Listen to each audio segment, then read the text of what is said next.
स्वागत छ तपाईहरुलाई हाम्रो युट्युब च्यानलमा। म मदन। नमस्ते। आज म तपाईहरुको माझमा फेरि अर्को एउटा भिडियो लिएर आएको छु। यहाँहरुलाई अवगतै छ, मैले अघिल्लो भिडियोमा पनि भनिरहेको छु। विगत 14 वर्ष अगाडिदेखि मेरो कम्प्युटर लाइनको फिल्डमा काम गरिरहने सिलसिलामा यहाँसम्म आउँदाखेरि मैले भएका विभिन्न किसिमका प्रब्लमहरुलाई कसरी सल्भ गरिन्छ भन्ने कुराहरु प्रत्यक्ष रूपमा तपाईहरुलाई देखाउने गरेको छु। यो क्रममा म तपाईहरुलाई आज ब्रदर डिसिपी 7055 को प्रिन्टरलाई कसरी सल्भ गर्ने भन्ने कुरा देखाउन गएको छु। यो प्रब्लम अगाडि पनि आएको थियो, तर मैले युट्युबमा पोस्ट गर्ने गरेको थिएन।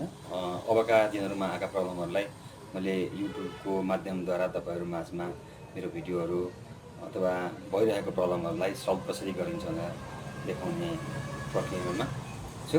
यही प्रक्रियामा आज म यो ब्रदर डिसिपी 7055 को प्रिन्टरमा ड्रम इरर को प्रब्लम आइरहेको छ। यो प्रब्लमलाई कसरी सल्भ गर्ने अथवा लो कार्टेज भन्ने जुन प्रब्लम आइरहेको छ त्यो प्रब्लमलाई कसरी सल्भ गर्ने भन्ने कुरा देखाउन गएको छु।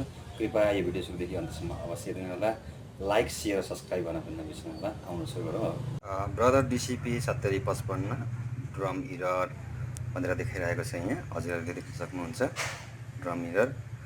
यसको लागि चाहिँ हामीले के गर्नुपर्छ भन्दाखेरि यो प्रिन्टर अलिक पुरानै मोडलको प्रिन्टर हो र पनि यसलाई हामीले प्रब्लम सल्भ गर्नको लागि चाहिँ सबैभन्दा फर्स्टमा हामीले यो फ्रन्ट प्यानल जुन छ फोटोकपी पेपर अथवा यो कार्टेज हाल्ने ठाउँ जुन छ यसलाई चाहिँ हामीले ओपन गर्नुपर्ने हुन्छ।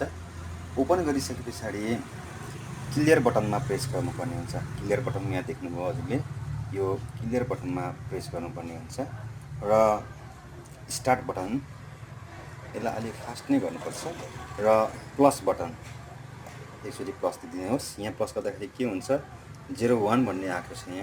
यहाँनिर माइनस प्रेस गर्ने ताकि यहाँनिर के होस् त 00 होस्। यसलाई अब अलिक फास्टली गरौँ। फास्टली गर्दाखेरि पहिले cartridge cover, clear, start, plus, minus, okay, accepted भनेर देखाउँछ। यहाँ कभर इज ओपन भनेर देखायो। अब यो कभर लगाइदिनु होला। प्लिज वेट भनेर देखाइरहेको छ।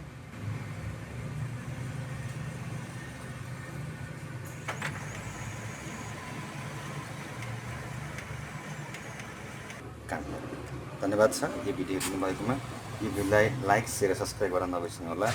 धन्यवाद।